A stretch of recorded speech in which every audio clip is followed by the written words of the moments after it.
સ્તવન કરું, સ્તવન કરું, સ્તવન કરું ઈસુ તારું.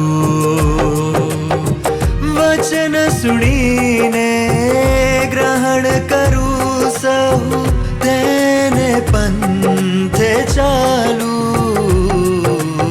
સ્તવન કરું, સ્તવન કરું, સ્તવન કરું ઈસુ તારું.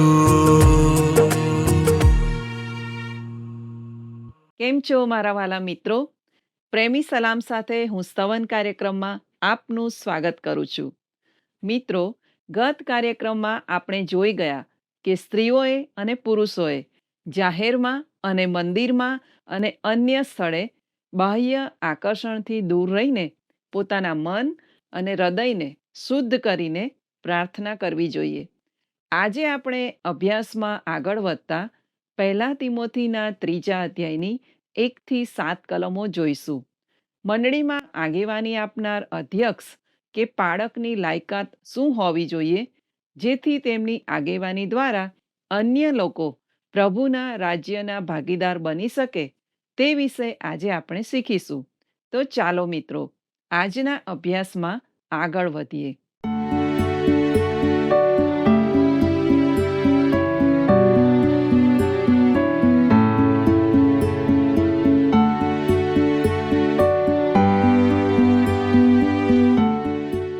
પ્રિય દર્શક મિત્રો, સ્તવન કાર્યક્રમમાં આપનો આવકાર કરું છું. મને આશા છે કે આ પ્રસારણ મારફતે તમે પ્રભુના વચનોમાં અને ઈશ્વરના પ્રેમમાં વૃદ્ધિ પામી રહ્યા હશો. આજે ફરીથી આપને મળતા મને ખૂબ આનંદ થાય છે. હું આપના પ્રતિભાવોની કદર કરું છું. તમારામાંથી ઘણા દર્શક મિત્રો અમને ફોન કરી ઉત્તેજન પૂરું પાડે છે. તે બદલ આપ સર્વનો ખૂબ જ આભાર. મારા દર્શક મિત્રો, આ દિવસોમાં આપણે તિમોથીના પહેલા પત્રનો અભ્યાસ કરી રહ્યા છીએ. મિત્રો, ચાલો આપણા અભ્યાસની શરૂઆત કરતા 1 તિમોથી 3 અને 1 વાંચીએ. ત્યાં આ પ્રમાણે લખ્યું છે: જો કોઈ માણસ અધ્યક્ષ પદની ઈચ્છા રાખે છે, તો તે ઉમદા કામની ઈચ્છા રાખે છે. એ વચન માનવા યોગ્ય છે. મારા વાલા મિત્રો, આ વિધાન ખરું, વિશ્વાસ યોગ્ય, કસોટીમાં પાર પડેલું, જેના પર આધાર રાખી શકાય તેવું સત્ય વિધાન છે. ખરું ને? મિત્રો, અધ્યક્ષ પદની ઈચ્છા એટલે મંડળીના અધિકારી કે ઉચ્ચ હોદ્દા માટેની શોધ. તેમાં સક્રિય શોધ કે ઈચ્છાનો વિચાર છે. જે વ્યક્તિમાં આવા હોદ્દા માટે લાયકાત હોય, તેમણે આવી શોધ કરવી જોઈએ. ઈશ્વરના આત્માએ આવી વ્યક્તિને જે કૃપાદાન અને તાલંત આપ્યું છે, તેનો તે ત્યાં ઉપયોગ કરી શકે તેવી ઈચ્છા તેણે રાખવી જોઈએ. પ્રિય મિત્રો, જો ઈશ્વરના આત્માએ તેને કૃપાદાન ન આપ્યું હોય અને આત્મા તેને દોરતો નથી, તો પછી તેને માટે આવા હોદ્દાની ઈચ્છા, શોધ કે આશા કરુણતામાં પરિણમી શકે છે. મિત્રો, આ કલમ સૂચવે છે કે ત્યારે મંડળીમાં એક જ અધ્યક્ષ ન હતા, પણ ઘણા અધ્યક્ષ હતા. દર્શક મિત્રો, અધ્યક્ષ પદ, અધ્યક્ષ કે બિશપ શબ્દ કે સંજ્ઞા વિશે વિવિધ જૂથોએ ગેરસમજણ કરી છે અને તેનો વિવિધ ખુલાસા કર્યા છે. જે મંડળીઓનો વહીવટ બિશપ શાસિત હોય છે, તેઓ આ શબ્દ પર વધારે પડતો ભાર મૂકે છે અને તે રીતે તેનો અર્થ કરે છે. મારા વાલા દર્શક મિત્રો, અહીં વપરાયેલા અધ્યક્ષ કે બિશપ શબ્દનો ખરો અર્થ દેખરેખ રાખનાર કે તપાસ રાખનાર થાય છે. શરૂઆતની મંડળીમાં પાળકને વિવિધ શીર્ષક આપવામાં આવતા હતા. તેને પ્રેસ્બિટર, વડીલ અથવા એલ્ડર, પાળક કે ઘેટા પાળક, બિશપ કે દેખરેખ રાખનાર અને સેવક કે ધર્મસેવક કહેવાતો હતો. ત્યારે તેને રેવરન્ડ અથવા સન્માનનીય કે પૂજ્ય કહેવાતો ન હતો. વહાલાઓ, આ વડીલ, અધ્યક્ષ અને બિશપ સંઘના એક જ અર્થ અને વ્યક્તિ સૂચવે છે. વડીલ કે અધ્યક્ષ ગ્રીક ભાષામાં પ્રેસ્બુટેરોસ, તે હોદ્દો ધરાવનાર વ્યક્તિ સૂચવે છે અને તે નિર્દેશ કરે છે કે તે પુખ્ત કે પરિપક્વ ખ્રિસ્તી અથવા વિશ્વાસી હોવો જોઈએ. જ્યારે બિશપ અથવા ગ્રીક ભાષામાં એપિસ્કોપોસ, જે હોદ્દો વ્યક્તિ ધરાવે છે, તેનું સૂચન કરે છે. તેથી મિત્રો, આ બે સંજ્ઞાઓ કે શબ્દો તે વ્યક્તિ અથવા હોદ્દાને લાગુ પડે છે. મારા વહાલા દર્શક મિત્રો, શરૂઆતની મંડળીમાં બિશપને અન્ય બિશપો કે વડીલો પર અધિકાર ન હતો. તેને મંડળીઓ પર પણ અધિકાર ન હતો. ઈશ્વરના વચનમાં આવો અધિકાર મળી આવતો નથી. સંત પાઉલે ઘણી બધી મંડળીઓ સ્થાપી, પણ તેણે કદી પોતાને કોઈ મંડળીનો બિશપ કે અધ્યક્ષ કહ્યો નથી. વળી તેણે કદી કોઈ મંડળી પર પોતે અમલ ચલાવનાર છે તેવું પણ કદી કહ્યું નથી. તેથી ધર્મસેવક એવી વ્યક્તિ છે કે જે મંડળીની સેવા કરે છે, તે મંડળી પર અધિકાર ચલાવતો નથી. મારા મિત્રો, આ કલમમાં નોંધ્યું છે કે તો તે ઉમદા કામની ઈચ્છા રાખે છે. આ સારું અને ઉત્તમ કામ છે જેની તે શોધ કરે છે, ઈચ્છા રાખે છે, જેથી તે મંડળીમાં સેવા કરી શકે. ચાલો આપણા અભ્યાસમાં આગળ વધતા 1 તિમોથી 3:2 શું કહે છે તે જોઈએ. અધ્યક્ષ તો નિર્દોષ, એક સ્ત્રીનો વર, પરહેજગાર, શુદ્ધ હૃદયનો, સુવ્યવસ્થિત, આતિથ્ય કરનાર, શીખવી શકે એવો. વહાલા મિત્રો, અહીં એક અધ્યક્ષ કે વડીલની હકારાત્મક જરૂરી લાયકાતો આપવામાં આવી છે.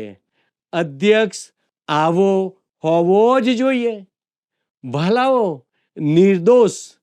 જો મંડળીમાં કોઈ હોદ્દો કે ગમે તે સ્થાન ધારણ કરશો તો તમારા પર ઘણી બાબતો માટે દોષ મૂકવામાં આવશે. અગત્યનું એ છે કે તમારા પર મૂકેલો આરોપ સાચો ના હોય. તેના પર જે આરોપો મૂકવામાં આવે તે વિશે તે નિર્દોષ ઠરવો જોઈએ. પ્રિય મિત્રો, મંડળીના ધર્મસેવક કે પાળક હોવું તે ઈશ્વરે બક્ષેલી અજાયબ તક છે. પણ પાળક એક અજોડ જગ્યાએ હોય છે જ્યાં તેના પર ઘણા આરોપો મૂકવામાં આવે છે. પણ તેથી પાળક કંઈ પોતાનો બચાવ કર્યા કરવામાં અને સર્વને જવાબ આપવામાં કે ખુલાસા કરવામાં સમય ખર્ચે તે તેને માટે જરૂરી નથી. તેણે તો ઈશ્વરનું વચન તૈયાર કરવામાં અને તેને વહેંચવામાં પોતાનો સમય આપવાનો છે. તેણે આનંદ કરવાનો છે કે જે બાબતોનો આરોપ તેના પર મૂકવામાં આવે છે તેમાં તે નિર્દોષ છે. તે આરોપો સાચા નથી. અધ્યક્ષ કે બિશપ કે પાળકના સ્થાને હોવું સારું છે, પણ તે નિર્દોષ હોવો જોઈએ. તેના પર આરોપો મૂકવામાં ભલે આવે, પણ તે નિર્દોષ હોવો જોઈએ. તેની ચાલ ચલગતમાં, તેના કાર્યમાં તે નિર્દોષ હોવો જોઈએ. મિત્રો, એક સ્ત્રીનો વર તેના બે અર્થ થઈ શકે. એક કે તે લગ્ન કરેલો હોવો જોઈએ અને બીજું કે તેને બીજી પત્ની ન હોવી જોઈએ. ભલાવો, સંત પાઉલના સમયમાં બહુપત્નીત્વ પ્રથા સામાન્ય બાબત હતી, પણ મંડળીનો અધ્યક્ષ કે ધર્મસેવક એક જ સ્ત્રીનો પતિ હોવો જોઈએ. ભલા દર્શકો, પરહેજગાર એટલે સંયમી. ધ્યાનથી નિહાળો, પરહેજગાર એટલે સંયમી. અધ્યક્ષ શાંત અને નિખાલસ હોવો જોઈએ. પોતાની લાગણીઓને કાબૂમાં રાખનાર હોવો જોઈએ. શુદ્ધ હૃદયનો એટલે ધીરગંભીર. પોતાના કાર્યમાં નિખાલસ હોય તેનો અર્થ એ નથી કે તે હસી ન શકે કે રમૂજ ન કરે, પણ દર્શક મિત્રો, તે પોતાના હોદ્દા સંબંધી ગંભીર અને ચોખ્ખો અથવા ચોક્કસ હોવો જોઈએ. મિત્રો, સુવ્યવસ્થિત એટલે તેની વર્તણૂકમાં તે વ્યવસ્થિત હોવો જોઈએ. તેની વર્તણૂક શંકાશીલ કે વિવાદાસ્પદ ન હોવી જોઈએ. તે પોતાનું ચરિત્ર જાળવી રાખનાર હોવો જોઈએ, જેથી કોઈ તેના પર ખોટો આરોપ ન મૂકી શકે. ધર્મસેવક કે અધ્યક્ષની કોઈ ટીકા ન કરે તે રીતે તેણે વર્તવું જોઈએ. કોઈ ગેરસમજ ઊભી ન થવી જોઈએ. ભલા દર્શક મિત્રો, આતિથ્ય કરનાર એટલે આગતા સ્વાગતા કરનાર અથવા પરોણાગત કરનાર હોવો જોઈએ. પોતાના સાથી સેવકો અને મંડળીના લોકો, મહેમાનો તથા અન્ય સેવક સેવિકાઓની પરોણાગત કરવી આવશ્યક બને છે.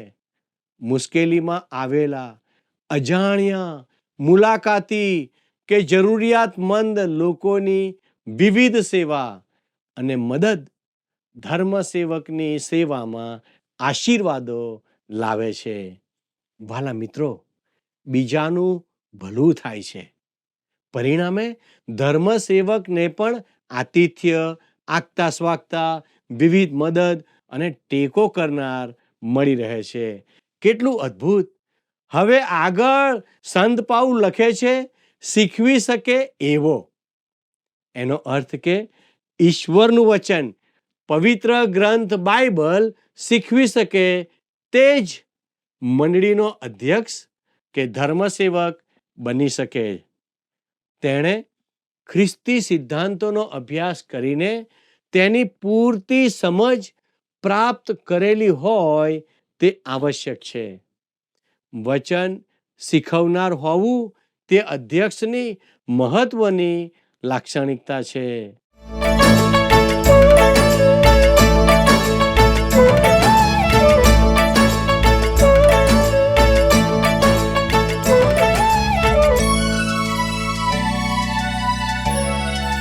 जय जय परम दयामय स्वामी, स्मारक गान करो रे. जय जय परम दयामय स्वामी, स्मारक गान करो रे. जीव जनावर अंडज पक्षी, जीव जनावर अंडज पक्षी, राय प्रजा जन जोता. चेतन जड़ मन बुद्धि विचारो, चेतन जड़ मन बुद्धि विचारो, कारक भासक श्रोता. जय जय परम दयामय स्वामी, स्मारक गान करो रे. जय जय परम दयामय स्वामी.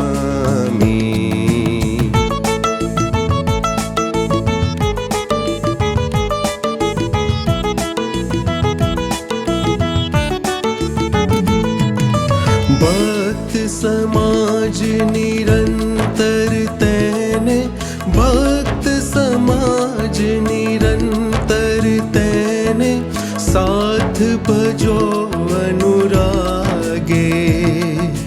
નિશ દિન ઈશ્વરના ગુણ ગાઓ, નિશ દિન ઈશ્વરના ગુણ ગાઓ, પ્રેમ સુગાયક જાગે.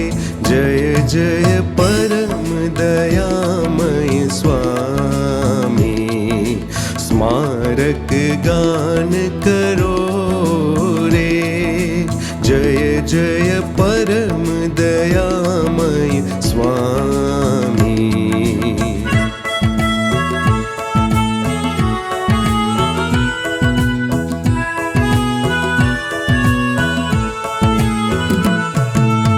ઈશ્વર કૃત તન જીવ અમારા, ઈશ્વર કૃત તન જીવ અમારા, અદ્ભુત કાર્ય અનુપા. જીવન દાતા શુભ પ્રતિપાલા, જીવન દાતા શુભ પ્રતિપાલા, ધન્ય દયામય ભૂપા. જય જય પરમ દયામય સ્વામી, સ્મારક ગાન કરો રે. જય જય પરમ દયામય સ્વામી.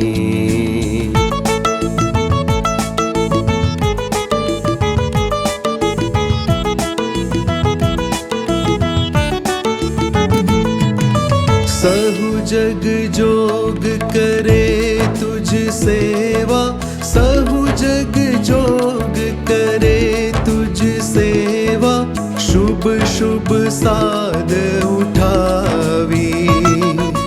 गान वखाण करो सहु ठामे, गान वखाण करो सहु ठामे, अंतर मन हर खावी. जय जय परम दयामय स्वामी, स्मारक गान करो रे. जय जय परम दयामय स्वामी.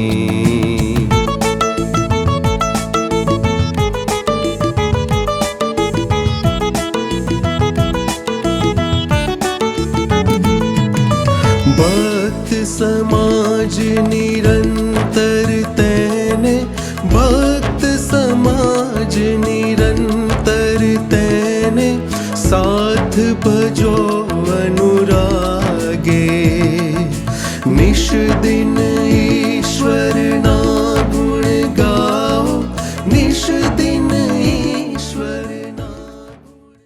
વાલા દર્શક મિત્રો, 1 તિમોથી 3:3 જણાવે છે, મદ્યપાન કરનાર નહીં, મારનાર નહીં, પણ સહનશીલ, કજિયા કરનાર નહીં, દ્રવ્ય લોભી નહીં.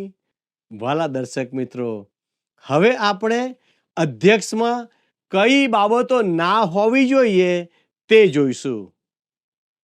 વડીલ કે અધ્યક્ષ મદ્યપાન કરનાર નહીં, એટલે દારૂ પીનાર કે નશો કરનાર ન હોવો જોઈએ. મારનાર નહીં, એનો અર્થ કે હિંસક કે મારામારી કરનાર અને ઝઘડો કરનાર ના હોવો જોઈએ. તે સહનશીલ એટલે સમજુ, ધીરજવાન, જેની સાથે સરળતાથી વાતચીત થઈ શકે તેવો અને બધી જ વાતોને સમજી શકે તેવો હોવો જોઈએ. તે કજિયા કરનાર નહીં, એટલે ઝઘડાળું નહીં અથવા વિવાદ, મુશ્કેલી કે તકલીફ ઊભી કરનાર હોવો જોઈએ નહીં. તે સાથે તે દ્રવ્ય લોભી એટલે પૈસા પર પ્રેમ કરનાર ના હોવો જોઈએ. પૈસા સંબંધી તે કાળજી રાખનાર હોવો જોઈએ. વાલા દર્શક મિત્રો, 1 તિમોથી 6 અને 10 જુઓ, તેમાં શું જણાવે છે? કેમ કે દ્રવ્યનો લોભ સઘળા પ્રકારના પાપનું મૂળ છે.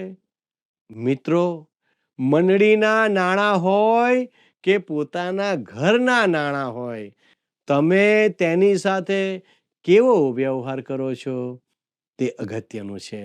નહીં તો તે મુશ્કેલી સર્જે છે. દ્રવ્ય લોભ પ્રતિમાની ભક્તિ સમાન છે. તેથી ફક્ત નાણાંને પ્રાધાન્ય આપી શકાય નહીં.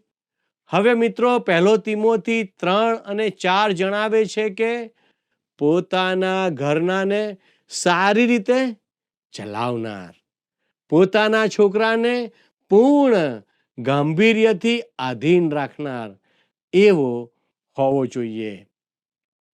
પ્રિય દર્શકો, અધ્યક્ષનો તેના પોતાના ઘર કુટુંબ પર અધિકાર હોવો જોઈએ.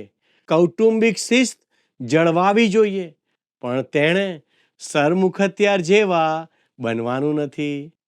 1 તિમોથી 3:5 જણાવે છે, કેમ કે જો કોઈ માણસ પોતાના ઘરનાને બરાબર રીતે ચલાવી જાણતો નથી, તો તે દેવની મંડળીની સંભાળ કેવી રીતે રાખશે? વહાલા દર્શક મિત્રો, આગેવાની પોતાના ઘરથી શરૂ થાય છે. જો પોતાનું ઘર કુટુંબ બરાબર ચલાવી શકતો ન હોય, તો તે પ્રભુનું ઘર બરાબર ચલાવી શકતો નથી. 1 તિમોથી 3:6 લખ્યું છે, નવો શીખાવ નહીં જોઈએ. રખેને તે ગર્વિષ્ઠ થઈને શૈતાનના જેવી શિક્ષામાં આવી પડે. પ્રિય મિત્રો, નવો શીખાવ એટલે નવો વિશ્વાસી તાજેતરમાં ઉદ્ધારના અનુભવમાં આવ્યો હોય તેવી વ્યક્તિને સાક્ષી કે સંદેશો આપવાની તકલીફ પડે.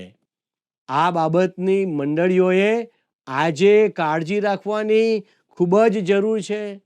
નવો વિશ્વાસી હજી વિશ્વાસમાં બાળક છે. તેથી પવિત્ર ગ્રંથ બાઇબલના સિદ્ધાંતોનું જ્ઞાન ન હોવાને લીધે તેમને રજૂઆત કરવામાં તકલીફ પડે છે. વહાલા દર્શક મિત્રો, અહીં લખ્યું છે, રખેને તે ગર્વિષ્ઠ થઈને શૈતાનના જેવી શિક્ષામાં આવી પડે. મિત્રો, શૈતાનનું મોટું કામ અભિમાન કરવાનું હતું. મંડળીના અધ્યક્ષો અને ધર્મ સેવકોમાં પણ આ જ પાપ પ્રવર્તતું હોય છે. આવું અભિમાન આખી મંડળી અને સર્વ સેવકો માટે જોખમી છે. મંડળીમાં અને આગેવાનોમાં આવું પાપ ઠપકાને અને દોષને પાત્ર છે. હવે આપણે 1 તિમોથી 3:7 વાંચીએ. ત્યાં આ પ્રમાણે લખવામાં આવ્યું છે, વળી તે નિંદાપાત્ર ન થાય તથા શૈતાનના ફાંદામાં ન ફસાય માટે બહારના માણસોમાં એની સાખ સારી હોવી જરૂરી છે. મિત્રો, બહારના માણસોમાં એટલે મંડળી બહારના લોકોમાં અથવા અન્ય ધર્મીઓમાં, તેનો અર્થ કે જે અધ્યક્ષ બનવા ચાહે છે તેની સાક્ષી સારી હોવી જોઈએ. જો તેમ ન હોય અને તે ભરોસાપાત્ર ન હોય, તે પોતાની ખરીદીના નાણાં ચૂકવતો ન હોય, જૂઠું બોલતો હોય અને અપ્રમાણિક હોય, તો તે મંડળીના અધ્યક્ષ બનવા માટે યોગ્ય ઉમેદવાર નથી. તેવી વ્યક્તિ પોતાના વ્યવહાર દ્વારા શૈતાનનું પ્રતિનિધિત્વ કરે છે. ખ્રિસ્તના હેતુઓ માટે પ્રતિનિધિત્વ કરતો નથી. તેથી તે અધ્યક્ષ બનવાને યોગ્ય નથી. વહાલા દર્શક મિત્રો, આજના આ કાર્યક્રમ દ્વારા તમે ઘણી નવી બાબતો જાણી હશે. વધુ જાણવા માટે નિયમિત રીતે અમારો કાર્યક્રમ નિહાળતા રહો. અને હા, યાદ રાખો, જો આજનો કાર્યક્રમ આપને પસંદ આવ્યો છે તો આપ અમારી સાથે ફોન કરીને વાર્તાલાપ કરી શકો છો. અમારા પ્રતિનિધિ આપના ફોનની રાહ જોઈ રહ્યા છે. અને હા, યાદ રાખો, જે બાઇબલ ક્વિઝ અમે લઈએ છીએ તે બાઇબલ ક્વિઝનો જવાબ વોટ્સએપ નંબર ઉપર મોકલવાનું ચૂકતા ના. હું આપના ફોનની રાહ જોઈ રહ્યો છું. અને હા, આપના પ્રતિભાવો અમારા માટે ખૂબ જ મૂલ્યવાન છે. જો તમે સારા અધ્યક્ષ બનવાની ઈચ્છા રાખો છો તો આ કાર્યક્રમમાં આપેલ દરેક બાબતોને ધ્યાનથી નિહાળશો અને તેનો અભ્યાસ કરશો, જેથી કરીને તમે અને હું દેવને માટે અદ્ભુત પાત્રો બની શકીએ.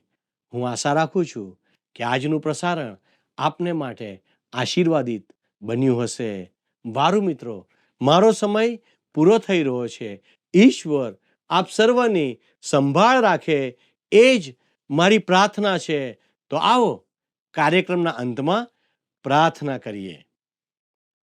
વાલા પરમેશ્વર, અમે તમારો પુષ્કળ આભાર માનીએ છીએ, કારણ કે તમે તમારી અદ્ભુત કૃપાથી અમને ભરી દીધા છે.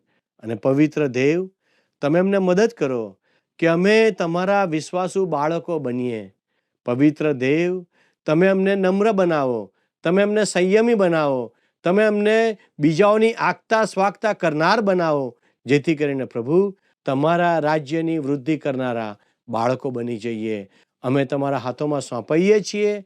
અમે તમારી કૃપા માગીએ છીએ. ધન્યવાદના અર્પણો સાથે અમારી આ પ્રાર્થના ઈસુના નામમાં માગીએ છીએ. આમેન.